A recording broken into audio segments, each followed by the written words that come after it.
Hi everyone. Today I'm going to talk about the topic of um, covert abuse and emotional neglect that can happen in childhood for certain kids when they aren't given a balanced or appropriate level of caretaking during their childhood days that may not be overtly abusive in a life where the parents have real deep financial struggles, or if the parents have drug addiction, sexual addiction, other kinds of addiction related problems, or some problem in their life that is causing the parents to be too self focused, and hence they are not able to focus on their child, or they end up abusing the child with mental abuse, psychological abuse, physical abuse. Those kind of children have the really worst kind of life if their parents are mentally, physically, psychologically, sexually, or financially abusing them. So that is the kind of childhood that most children, if they will really have deep childhood trauma, deep neglect and abuse related incidences that had transpired when they were young in their life, that would shape up their adulthood. But does that mean there aren't other parents who could have done slightly better? There are. So sometimes when people look at themselves and compare themselves to the parents who are really horrible, who are drunk or drugged or having gambling issues, or are physically and sexually abusive towards their children, parents could look at those kind of parents and think, at least I'm not like that. And then they could assume that they have been the best parents to their children. And while it is true that compared to the plight of those younger children who have been really abused badly by their parents, a normal parent who's looking at those kind of parents and thinking that I'm doing much better than them, it's true that they are doing much better than a parent who is physically abusive, sexually abusive. But does it mean that these parents who aren't sexually abusive, who aren't physically abusive, or who aren't deliberately emotionally, verbally, or financially abusive, is it possible that some of those parents could still end up making mistakes when they are raising their children?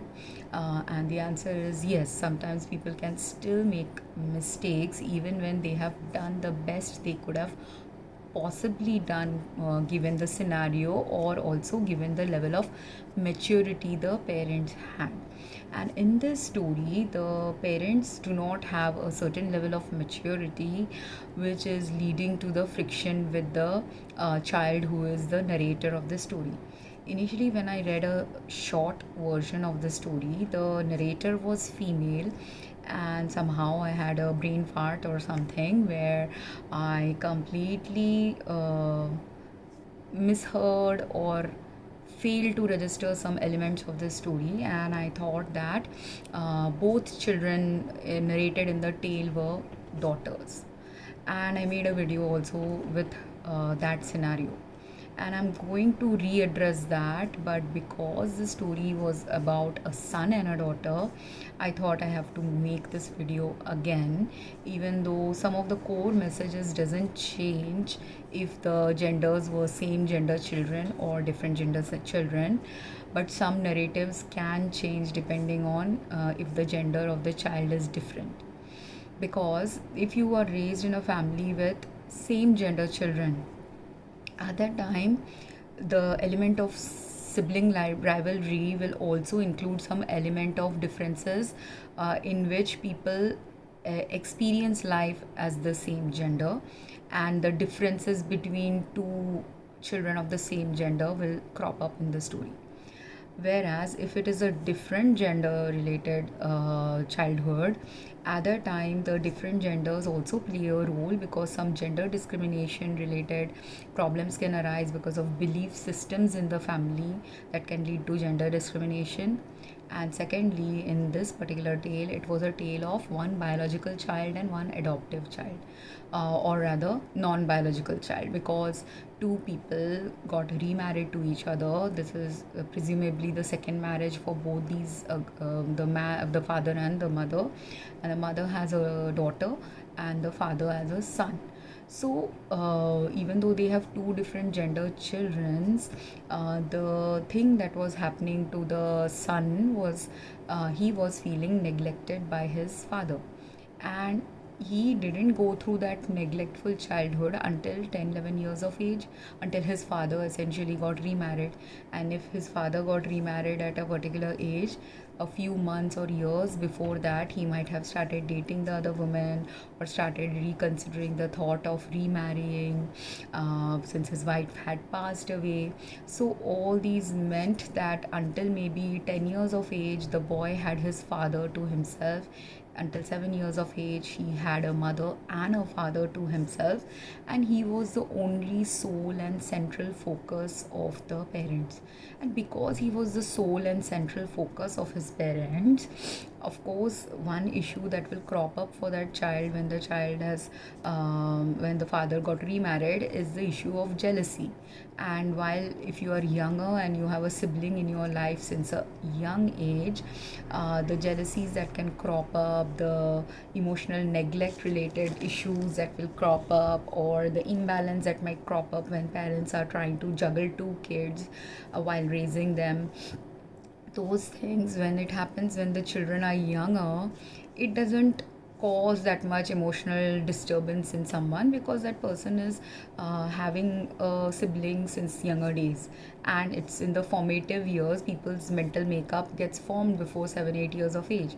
So if children's mental makeup, emotional makeup is getting made up before that age, at the time if before that age they had a sibling, most of the time you assimilate the sibling in your life. But when a sibling is introduced in your life afterwards, when you are hitting your tweens, and which is what happened to this boy, he's hitting his tweens. Sometimes parents also introduce another sibling or can get remarried when they are teenagers. At that time, the person has already formed certain belief systems about family life, and this boy was used to having all the attention of his parents, which now he doesn't have. So naturally, the neglect that he is feeling partly is because he was a solo child, as well as a neglect that is happening because he has to now share time with another child. So his parents are not wrong that this boy needs to learn how to assimilate into a better family life with his parents. But when he had a meltdown during his graduation, before his graduation, that is also a part where the father and the stepmother have to realize that maybe how they are going about in assimilating the family, they're asking the older child to make more sacrifices than they are asking the younger child also to make the sacrifices. And it's true that the younger child, being younger to the boy by a couple of years, they do not have that same will not have the same emotional resilience. Being a girl, they might also be emotionally a little bit more feminine and softer, and more easily able to express their disappointment.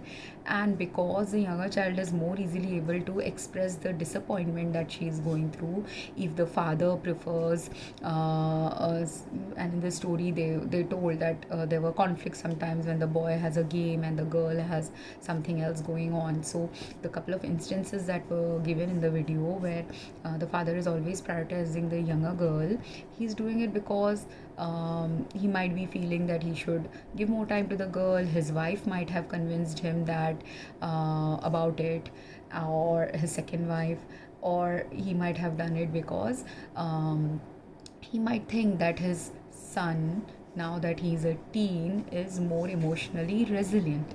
But whatever the dad is presuming when he's making these decision making, now that his son is hitting 18 years of age and these status cure have been going on for a few years in their life, where he's prioritizing the younger child, thinking that the younger child will be more disappointed or less emotionally resilient if he ignores the needs of that child. And also there's another element that will happen to parents when they are not biological parents to someone. They might feel the guilt inside them also, thinking that because they are not the biological parent, they need to put a little bit more effort. That can also come into play. And then having a wife who advocates more for her own child, possibly he is ignoring, that's why he ends up ignoring the needs of his older child and his own biological son. So at this point, when the son has had this big meltdown with the dad, that the dad is choosing would rather choose to go to the award ceremony of the daughter than go to the graduation of his own son. If this big meltdown has already happened, there's a need for this big meltdown to happen, because the dad has been failing to realize many times the priorities he gave to the younger daughter, which has ended up causing resentment in his own son. And if they are, and after the meltdown has happened, the stepmother even came to the boy and asked him to reconsider going to his own graduation, which ended up likely making the boy feel very guilt tripped now, because firstly he had shouted at his dad, secondly he has told to his dad that he is going to move out of the house after he's 18. Thirdly, he also took the proactive choice of asking his grandparents to attend his graduation ceremony when his father refused to come to the graduation ceremony. And when he asked his grandparents, he did have two sets of grandparents from his father's side and presumably his biological mother's side, who are ready to come to the ceremony. So when he is sitting in the night and having this conflict whether he made the right choice of going for his own graduation, or he's also possibly contemplating and having anxiety about leaving his father's home after 18 years. He has already made some choices where he has looked for a job and found a place for himself. So he is a very sorted human and balanced human who knows how to look after his own immediate needs. He has already made some choices to not betray himself, and he has made choices to be fairer to himself even when his father was not being fairer to him. And this unfairness and imbalance had cropped up in his childhood ever since his stepmother entered his life and the stepdaughter entered his life. So he naturally has built up a resentment towards them. Now, if this boy wants to mature from all these experiences, in another 5 years or 10 years of his life, he can try to get back into understanding his father's perspective as to why the father was prioritizing the stepdaughter and his stepsister. But if he doesn't mature and understand that why his dad was prioritizing the other child, in some way he will fail to learn from the karma of why he was given the stepmother and the stepsister in his life. Because in an alternate scenario, if the dad had never remarried or decided to remarry only after his son had gone away to college or gone away for some work, in that scenario this boy would not have had the hopefully the loving caretaking that the stepmother had provided, may not have had also some family memories that he is now been able to create with a sister that he wouldn't have had otherwise, being a single child. And he might have had a really lonelier childhood than the level of loneliness he has felt when his father is giving a little priority to his stepsister. Because it is a different kind of loneliness if you really don't have anyone to share your childhood days with at a home life. Because if you are being raised by a single parent, if after his mother's death his father never remarried, what would have been the likely scenario to unfold for him? He would have had a father who might have turned either really workaholic, or a father and a few years of that life his father had explored with him when he wasn't married and he was experiencing a single fatherhood with his son. But in those 3-4 years when he explored the life as a single father, the father was missing company of a woman, the father was needing maybe counsel of a woman in his life to balance him out in child raising. Sometimes, there are parent teacher meetings that the father has to attend, but he has no one. When he is the single working parent, he has to take all the responsibility.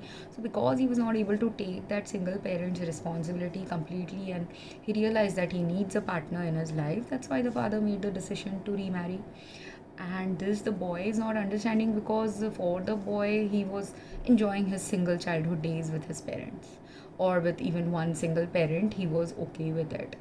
But there are emotional needs, there are social needs, there are balancing needs that come into play, which as a child, even if he doesn't understand, only when he will become an adult, he will understand that aspect of his dad's journey, as to why the dad prioritized the stepwife's needs many a times. But while the son has to realize all this after he grows up and matures in life and gains some life experiences as a late 20-year-old or late 30-year-old, that's the time point of life when slowly he will understand what it means to be lonely in a relationship, not have someone to raise your kids. If he gets married, he will realize that. So he will realize his father's part of the journey that he's not realizing now, slowly as he grows up. 10 years, 20 years, 30 years down the line. But the father, being the father, has to realize certain things about his own son.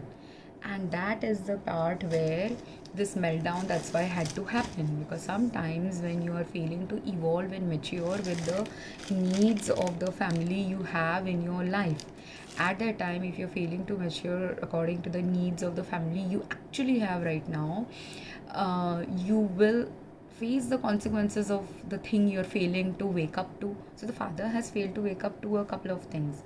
Firstly, because the father has raised a child until about 11 years of age by himself or with his wife when the child was 7 years old, the father knows how to raise a child up to 11 years of age.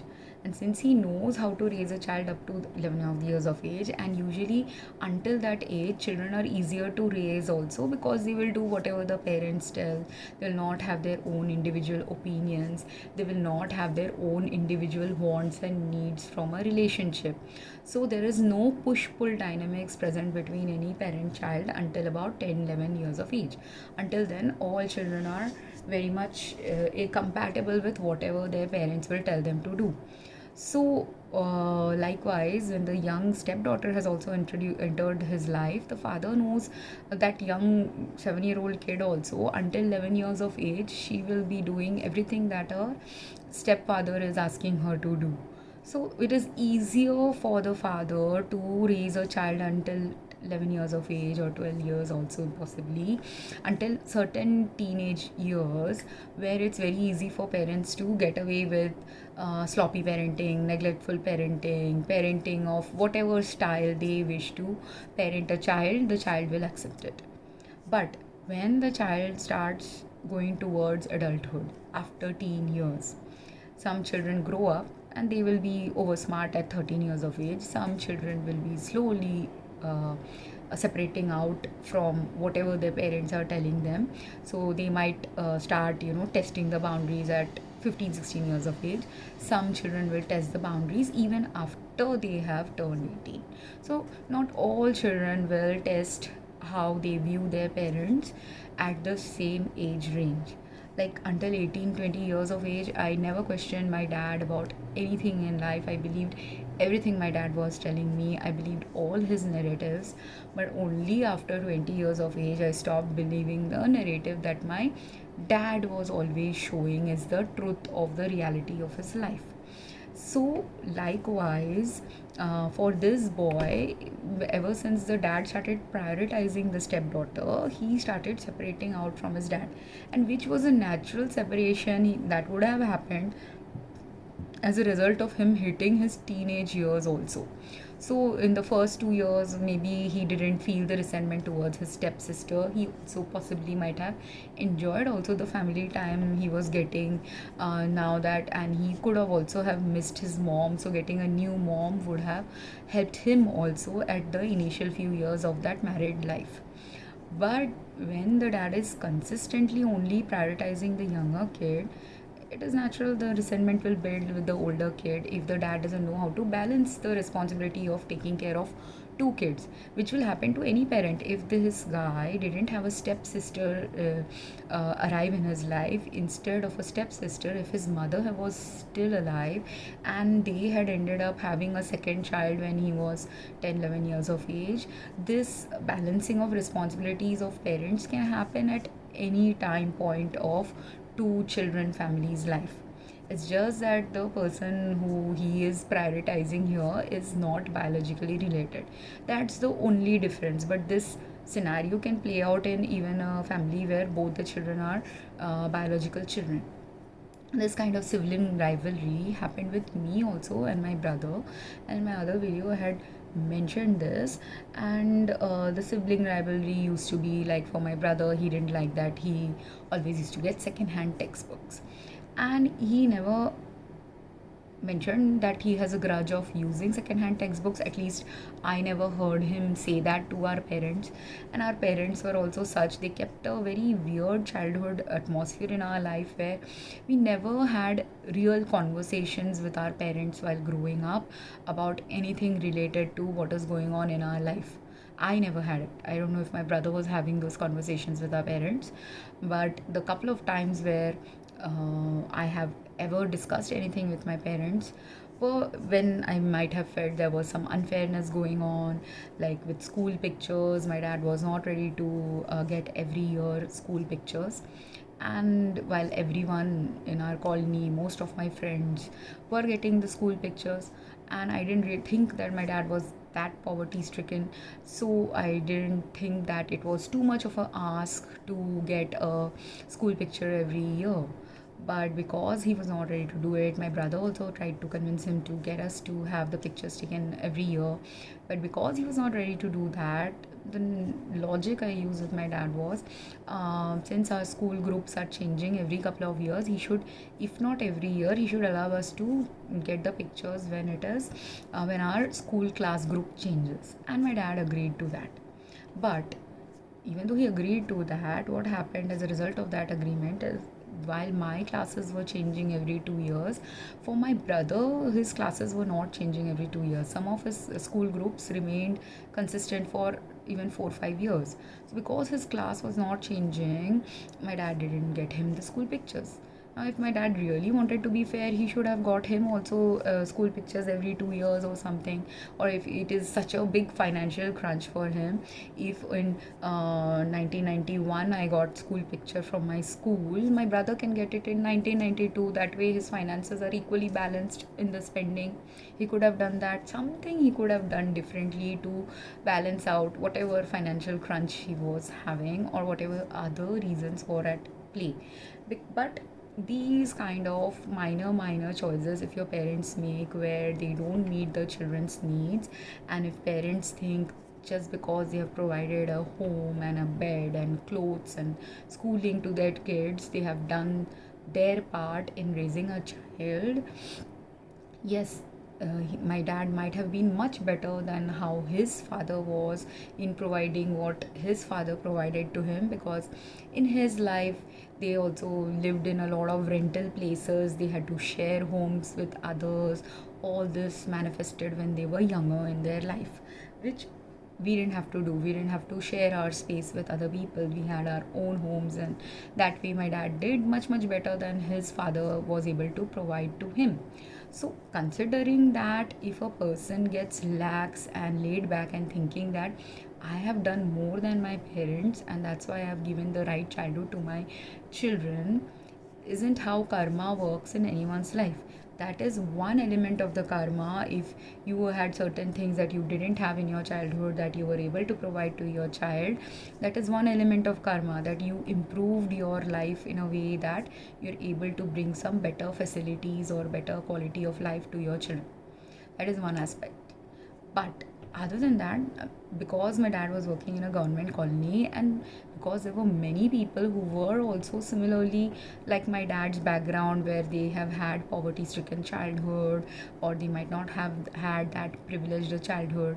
And then on the other side of the spectrum, he also had colleagues who had had much more privileged childhood than my dad's. So, is my dad only supposed to learn from the people who had had the worst kind of life than him? Or is he also supposed to learn from the people who have had a better kind of life than him? Right? He is supposed to, as an adult, as a maturing adult, as a growing adult, and as a evolving adult, also supposed to learn from different kinds of people that he meets in his life, which my dad didn't learn according to how I perceived my dad, and I have continued perceiving him for many years because that is the status quo he has maintained for a many years. He is a personality type who didn't evolve and change and shift according to the times, according to the company he keeps, according to the people he could learn from. Now, there is a silver lining from my dad being this way. The silver lining is I am contrary to my dad in that way. I do tend to learn from people who are showing a behavioral pattern that is different from mine, who had a different life than mine. They could have had a different life, financially more abundant life, financially less abundant life. But either ways, I try to learn from both spectrums. If you are more abundant, less abundant, same abundance level as mine, what you have in your life could be something. Everyone according to me has some privileges in their life, irrespective of their socioeconomic status, irrespective of their past or present socioeconomic status. Everyone has something good in them, something bad in them. So you should try to learn from the good and try to learn what things to avoid from the bad. And of course, all of us being a human will fail at certain learnings. That is true. But should we, if you are continuously failing to learn about something, a life lesson that you are meant to learn with the people who are there in your life, this kind of meltdown that this dad also failed to learn will happen, because the same meltdown that this guy had at 18 years of age with his dad is the level of meltdown I had with my dad long decades later. Because for me, my resilience was that I also, like this boy who at 18 is making arrangements to have his own life now, I didn't do it at 18. I didn't even think that I needed to do it at 18. But by 25 years of age, I understood my dad was also similar to this dad, who's failing to financially do things that other average parents like my dad were doing. So when my dad is failing to do those normal average things other parents do, I realized that I have to become independent, which is what this boy also realized. And because he realized that his father in about finances also, why is this boy deciding to move out? Because in financial choices also related to birthday, he has mentioned that his father is prioritizing the other girl and giving her gifts that he feels is unfair. Now, how unfair the gift is and how unfairly the dad actually was acting towards his son versus the stepdaughter, we don't know.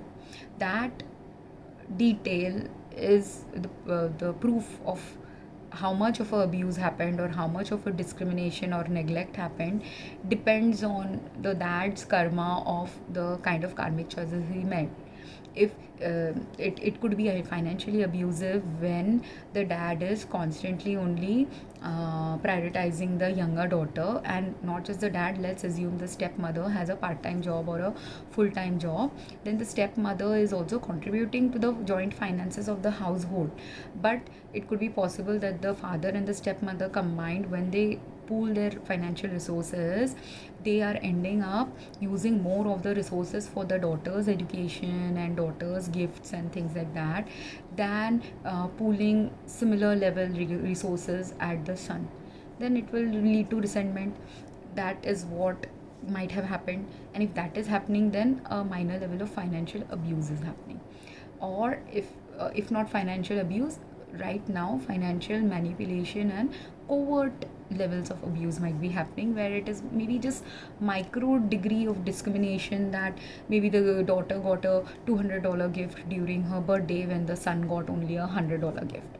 But that $200 gift matters, and the $200 gift the daughter is getting maybe because dad gave $100, stepmother gave $100, and the stepdaughter got the $200 gift. Whereas the son may have only got a $100 gift because only the dad contributed towards the gift for the son, but the stepmother didn't contribute. And here the discrimination is felt by the son, but the dad also has to have that awareness that this is unfair, that if he is trying to be a good stepfather, his wife also should be a good stepmother towards the son. But the wife might be giving this excuse that if I wasn't there, who will take your son in the evenings? You would have to put the son in babysitting or something, or daycare, or he would have to engage in other sports and other activities throughout the day, and until you come back home and things like that. The dad would have had to make those kind of arrangements. So she might be trying to convince the dad with such kind of logic, which is true that logically, financially, she might have saved him from some extra babysitting charges, or sending his son. The son gets to spend 4-5 extra hours at home life, which he might not have got to spend if there was no stepmother in the picture. That might be there. But that same advantage that she is bringing to the life, same kind of advantage she's bringing to the life, to their joint life after they merge their lives, is also some advantages that he's bringing to his wife's life. She doesn't have to think so much about the financial repercussions now, like that she would have had to think about if she was a single parent. If she had been a single parent, her daughter also wouldn't have got those extra few hours of time that she's able to spend with her daughter and stepson when she works less hours. Because if she was a single parent, and let's assume she works only 6 to 8 hours a day, the dad works 10 hours a day, and because she works only 6 to 8 hours a day, and maybe she doesn't have a long commute, she comes home sooner also, and she gets to relax in the home life with her children, which she wouldn't have had if she had if the husband was not there to provide some financial security to her. And she might have had, instead, if she didn't have the 6 hours job, if the husband wasn't there, she might have had to work 8-10 hours or longer to give the same financially secure life that she's not now able to give because of the husband. So she needs to also wake up to the advantages that the husband is bringing in her life. And if she doesn't wake up, the husband does have to wake up to that equitability they brought into each other's life, the ease they brought into each other's life, which the husband is grateful. That's why he's ready to spend time with the stepdaughter. That's why he's ready and willing to give the stepdaughter gifts also. Sometimes he's even taken some birthday money from his son's resources to give something to the stepdaughter. But the wife is not equitably doing that, most probably.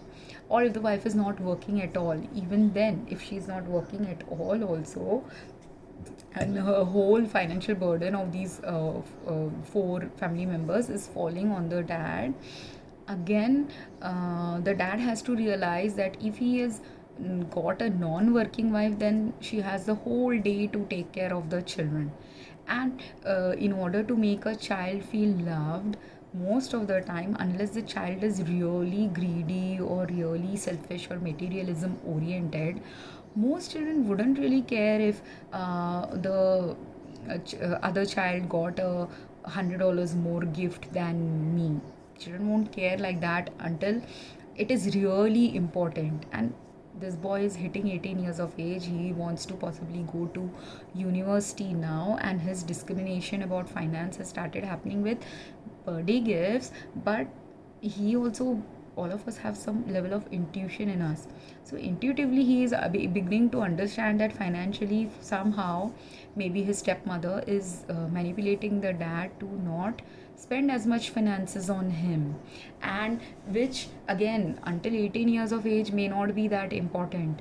But after 18 years, when someone goes to college, university, someone will get married, when both of these children will become adults and have adult responsibilities, there are many norms that parents follow for their kids in any country, where kids sometimes get to stay with the parents and save the cost of living out independently.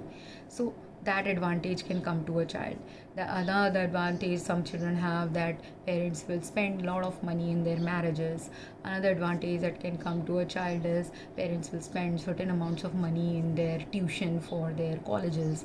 In India especially, these things are very common. Parents spend on children's education even until 25-30 years of age also for some children, whereas in US this doesn't happen. And this story I'm presuming is from US, because the fact that this boy was independently able to search for a job and do all these things that he's doing is a privilege that happens to US kids. Or in India, this is something that poor kids have to do a lot, because their parents don't have the financial capacity to support their education in India, whereas a middle class parent or a higher class parent in India supports their kids education even after until post graduation level.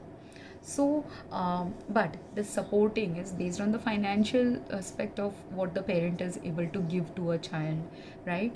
And and because people value education in India, parents are sometimes even ready to take loans also for their children's education in Indian systems, where US, some parents will take that loan for their child, but many parents don't. Many parents decide that the child has to fend financially for themselves, and which would be fair if the dad does it both for the son and the stepdaughter. But it becomes unfair, or it can become financially abusive, when the father is only doing it for one child and not doing it for the other.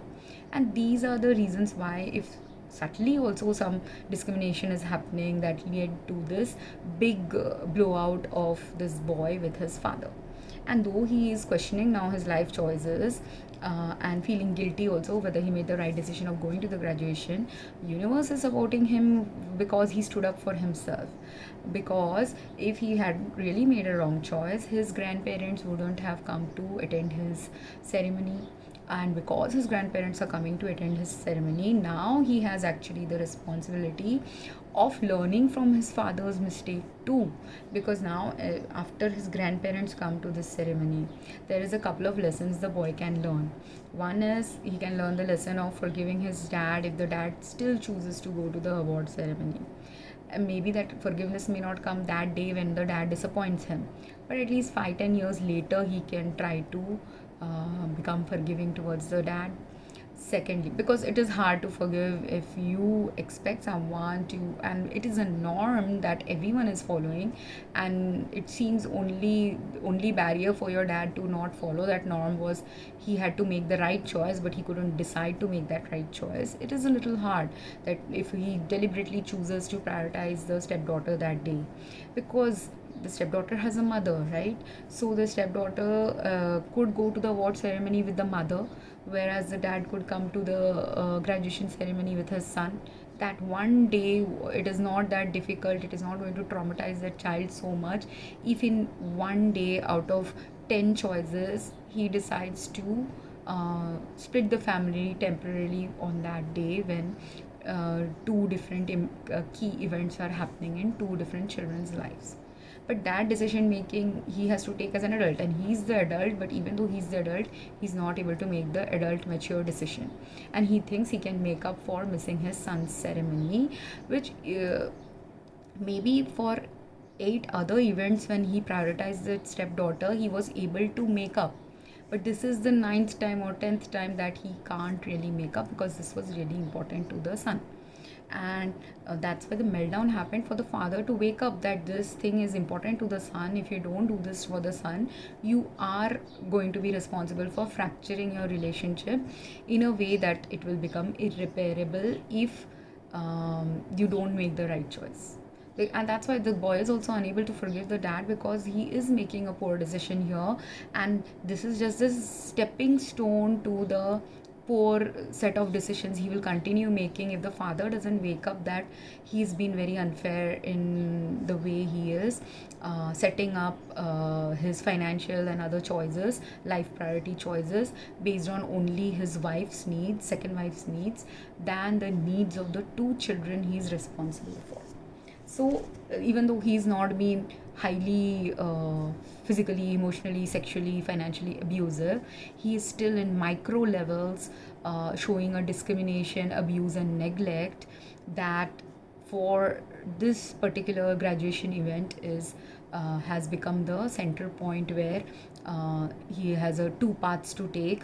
Whether he can balance his life with his spouse and his son is, if he doesn't balance it the right way, the father is also equally responsible for fracturing a relationship where he failed to see the needs of his son because his son never mentioned the grudges he was holding. Possibly even if he had mentioned it, the dad kept thinking, my son will understand, my son will understand.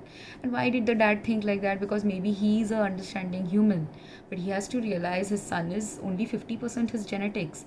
So if the dad has a understanding capacity of being able to understand and forgive another for discriminating against him 100 times, the son will only be able to understand it 50 times. There are other 50 times when he will not be as understanding as his dad because he doesn't have the same genes. 50% different genes comes from the mother, because of which the dad has to understand that if the dad will be is a personality who is okay if people do not prioritize him, but the son is not okay with it.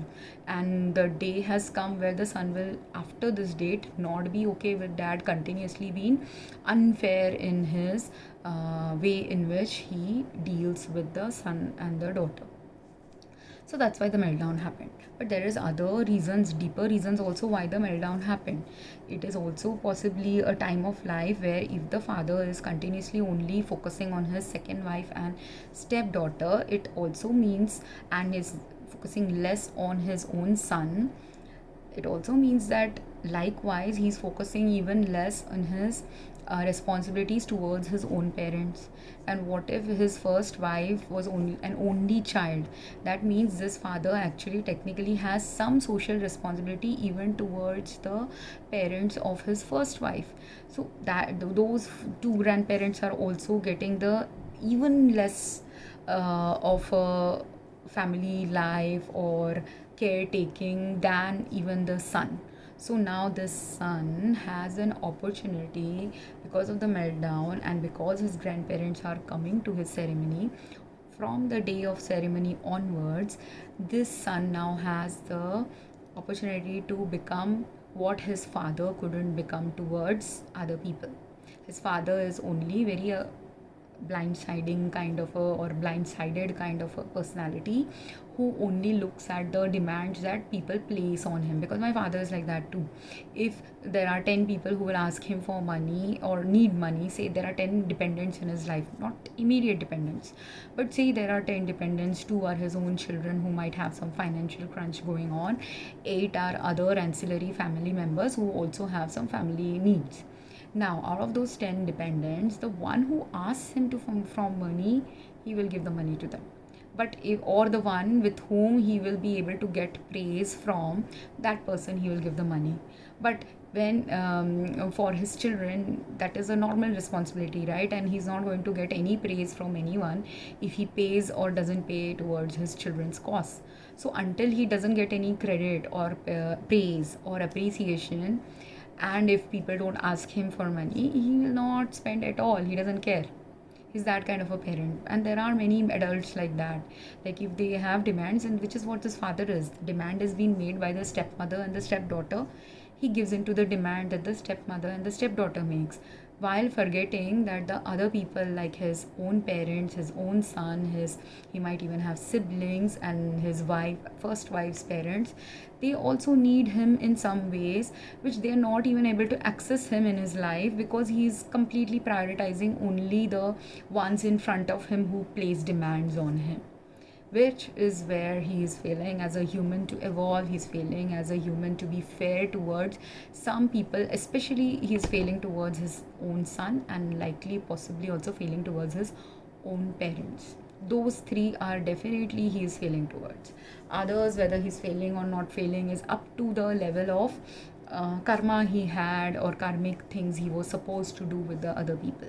But these are the ones who are directly related to us in some ways, either via marital relationships or via the physical blood bond we have with them. There is a purpose those people are related to us, and if he doesn't wake up to that purpose, he fails to live up to the karma. And sometimes when he's failing to live up to the karma, any human being who fails to live up to the karma of what they were meant to do with someone, uh, one last chance will be given via such meltdowns. But after that, if they don't live up to where they have to make the right patches, um, universe will possibly give him another chance also. After this graduation ceremony, this guy may have another graduation ceremony after he completes his university degree, or the guy may also have a wedding that will happen another time in the future.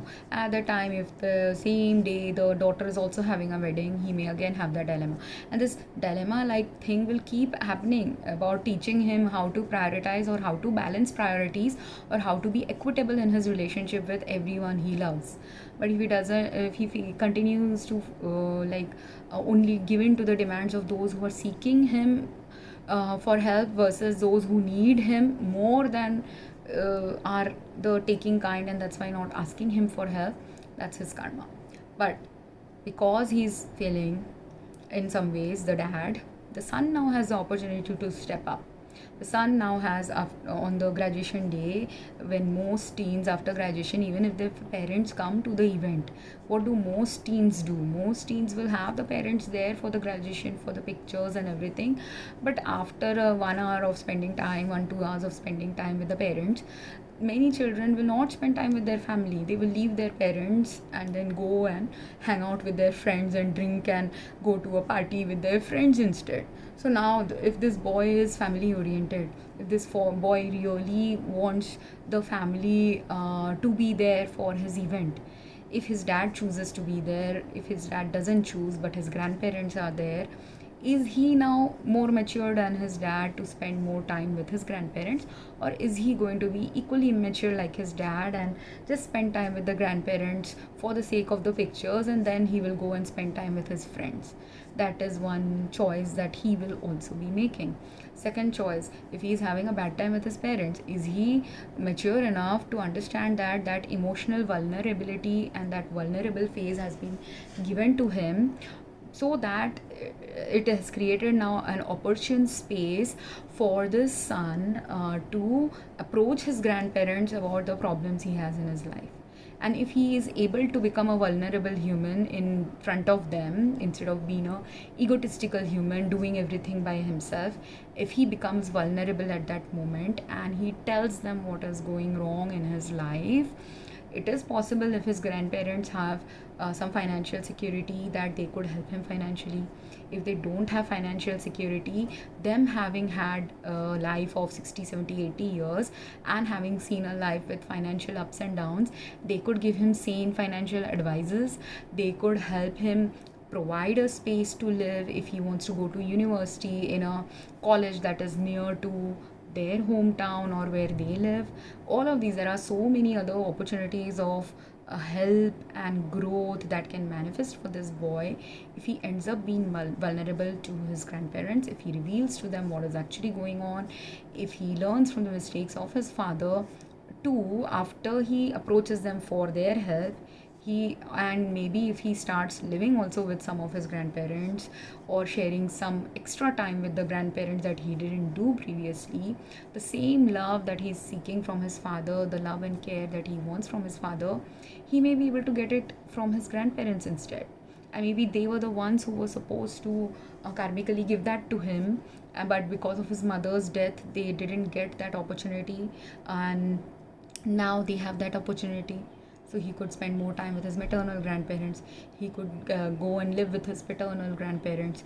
He could make a choice of not simply living with them, but seeing how his dad neglecting him. He has now the life experience of neglect. So he understands how it feels when you are neglected, when you are not caretaken for your emotional or physical health needs.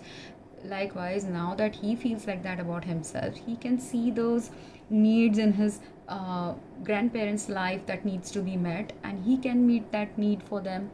Like if he sees that they are also lonely like him, he can call them regularly even if he doesn't stay with them. He can visit them in some holiday times. He can decide to have a vacation with his grandparents than have a vacation with his father's family because he's having right now some emotional problems with his stepmother and stepsister. He can make all these beautiful choices that don't give him, yeah, it's not going to give him the typical family life, but that typical family life he was never supposed to have, otherwise his mother would have still been alive. So he was always meant to, after his mom's death, he was always meant to have a partly atypical life than other people in his surroundings. But in the atypical life also, what is the beauty that will emerge and good strong connections that will emerge as a result of his atypical life is up to the good atypical life and healthy life choices that he makes, because his need for a humane connection from a parent or a mentor like figure is a need that is a valid need now, and it is a very valid need to expect that from your parents. But if your parents don't provide it to you, it is not abnormal to seek it from other parent like figures. And if you have grandparents, you will first seek it from grandparents. If in case of this boy it is grandparents, but if a child was there who don't have grandparents or who don't have four grandparents, they can still have two grandparents and go and seek some mentorship from some uncle and aunt.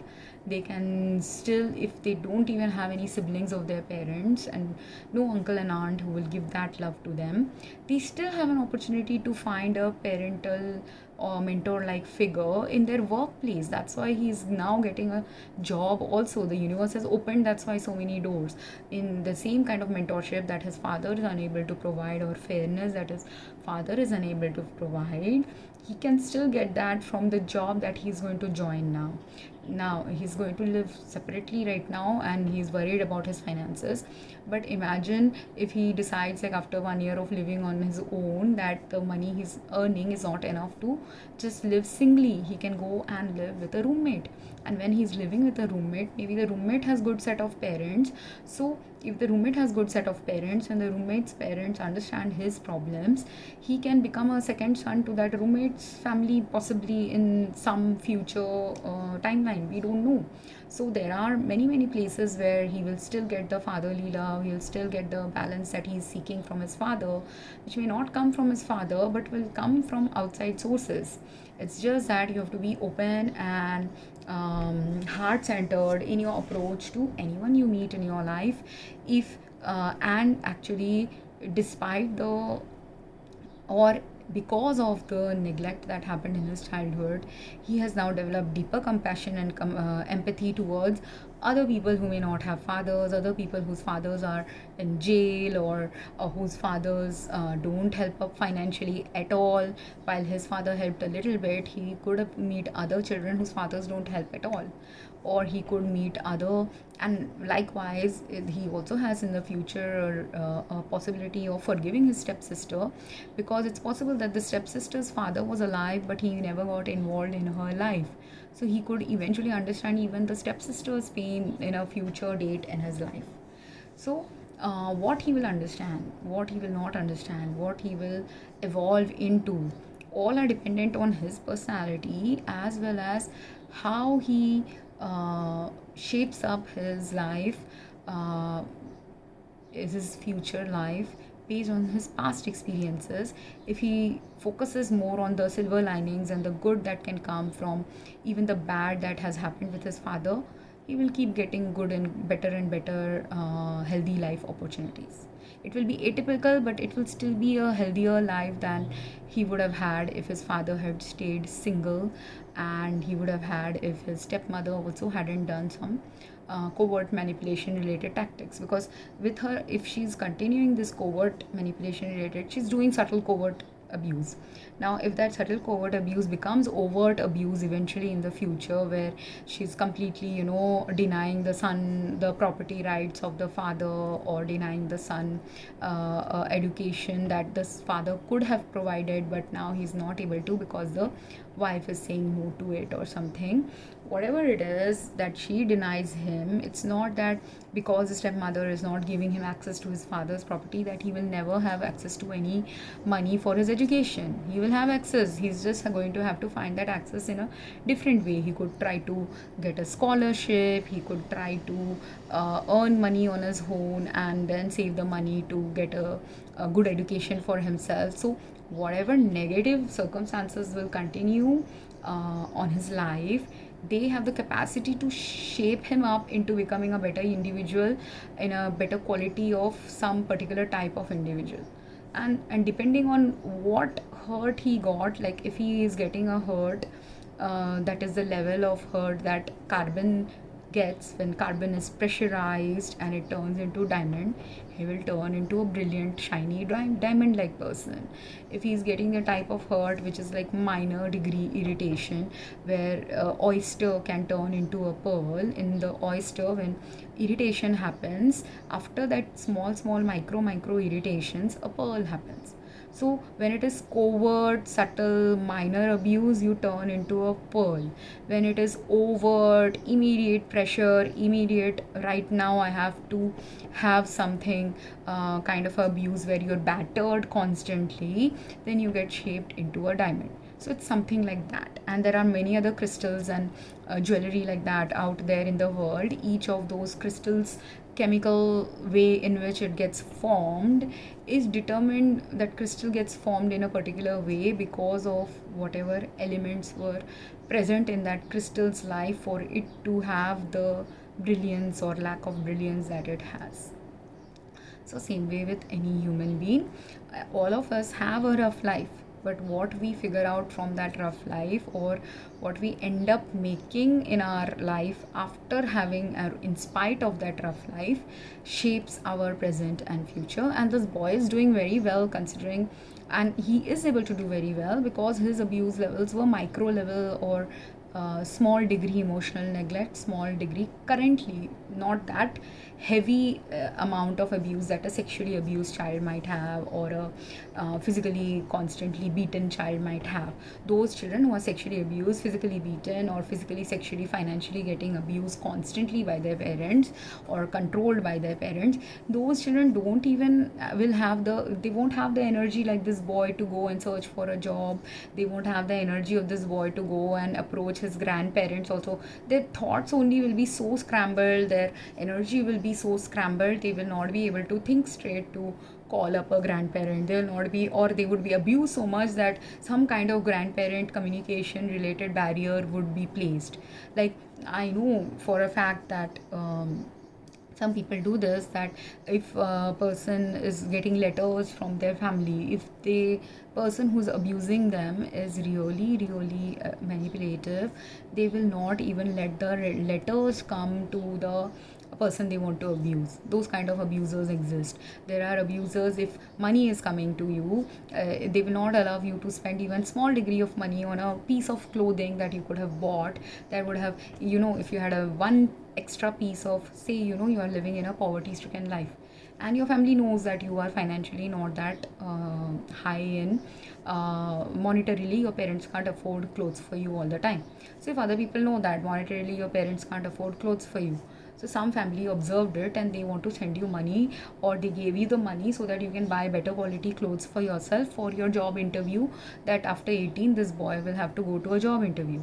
Now if his stepmother or father were really abusive, even that money that is meant to come to him won't come to him, and he would have to end up scrambling even to buy a good quality dress for a job interview, like a better job interview, not the interview that he likely secured a job in a restaurant or a gas station. These are the kind of places teens usually find the job first, right? So he might have got into that, but say, if it's a job which will require him to wear a suit, like as a receptionist or as an assistant. Now if he wants to get towards that job and he needs a good piece of suit, and say his grandparent is sending him the money for him to get a suit for himself. Now, if they send the money, but if the stepmother gets the money or the father gets the money and they don't want to use it for him, that is financial abuse. But he will not even know that that financial abuse happened. He might only come to know about it when? Maybe almost 10 years later, if he ever had a discussion that I didn't even have a suit to go to my job interview, the grandparent would be like, but I sent you the money for it.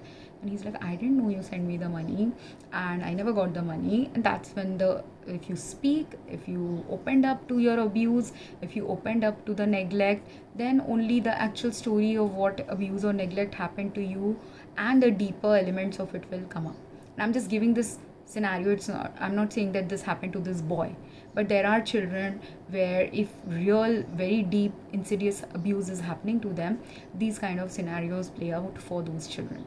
And there are also others who have very micro level abuse, like how this story has presented, where people are not deliberately trying to be abusive, but they might be a little bit unconscious or unaware or narcissistic and selfish, and that's why they are only looking at life from their perspective instead of deciding to mature up, understanding that when conflicts are happening, where they have to mature up and where the other person has to mature up.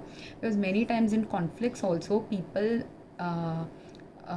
presume that the person who is angrier has to patch up, which is not true. The one who is angrier sometimes has to do less. The one they are angry at has to step up sometimes. But many people who are selfish, callous, immature, do not understand why they are getting scolded at or why someone is having a meltdown at them, and they continue to have this victim mentality where they think they have done no wrong. And that's why I'm not saying that there are not real victims who sometimes get beaten for no reason at all. That is there. That is where abuse happens, when you have not really actively done anything to create a scenario where you will be beaten. But whatever you do, you are getting beaten. Whatever you do, you are getting assaulted. That is real abuse. That is real toxic parenting. That is real toxic child abusing a parent, right? But here, this is not a child abusing a parent. If a child is saying that you need to come to my graduation and if you don't come, this is the consequence. That is not abuse. That is just someone having a meltdown because for years they didn't speak up. And yes, if this family had a family life where if they really wanted the quality family time, they could have discussed every time he is prioritizing the daughter over the son. Why didn't he sit down with his son to explain to him why he is doing that? Sometimes you do need to give explanation to why you made a particular choice. And even after explanation, if the son is upset, you also need to understand why is the son also upset. Why does he have a right to be upset if you continue to prioritize the other child 10 times over you? Or you never prioritize your own son, you're constantly only prioritizing someone else's child. So all these things are necessary. That's why only these volcanic fights can happen sometimes with parents. And it doesn't have to be this volcanic, but those people who don't, there are people who continue to ignore the needs of their family, and that family being milder and meeker, they don't stand up for their rights initially. But after not having stood up for their rights, when they eventually do stand up, you still fail to help them. Then you have to face the consequence of where you fail to understand. If a shake-up is not there, if you're not understanding, then a shake-up will happen. That is how life works. You get a shake-up in your life when, despite having micro, levels of easier space to merge lives with someone, when you didn't merge the right way, when you constantly kept moving in a direction which is easier for you but not for others, someday it will be you will be left with a decision making point where all the ease you had in 10-20 years of life will go away, and will constantly be facing those scenarios where the ease is not there at all now, because you didn't create the space for the ease to continue. If one person is only constantly making the sacrifice and the other person is not making the equitable sacrifices, that is when these kind of fracturing relationships or difficulties arise, like of long term standing, because the parts where you had to bend, you had to merge, you had to change, you didn't do it. The father is failing to do these with his son, and also possibly with his parents and first in-laws. So because of which this scenario has cropped up, and the son now, if the father continues like this to be unaware and unconscious, the silver lining is the son can have great relationships with his grandparents. The son, as a consequence of great relationship with his grandparents, can also in future do some social work, life work, community work, financial work, professional work, all related to elderly caretaking, financial caretaking of elderly, healthcare related work related to elderly, just social work related to people who are financially destitute and struggling like him. All these doors of opportunities are present for him to explore in the future life, and which will open up for him if he understands the good that came out of the bad that had developed in his relationship with his father and father's second family. So I hope this made sense, and if you have any questions, please drop a comment. And the same thing can play out for any gender. It doesn't have to be with a boy. A girl can also go through this relationship dynamics. Other gender child also can go through these relationship conflicts with their parents. There could be other reasons other than just sibling rivalry or minor abuse and neglect that can also cause a parent child to separate out their lives in their 30s, in their 20s, in their 40s also sometimes. But any time these kind of separations happen, there is a need for that separation to happen. There is a actual future life path related need that is likely cropping up, because of which such endings can sometimes happen in relationships. And again, if you have any comments, wanna post about your own life experiences related to these kind of scenarios, I would love to hear from you, and please drop a comment. Thank you. Have a good day.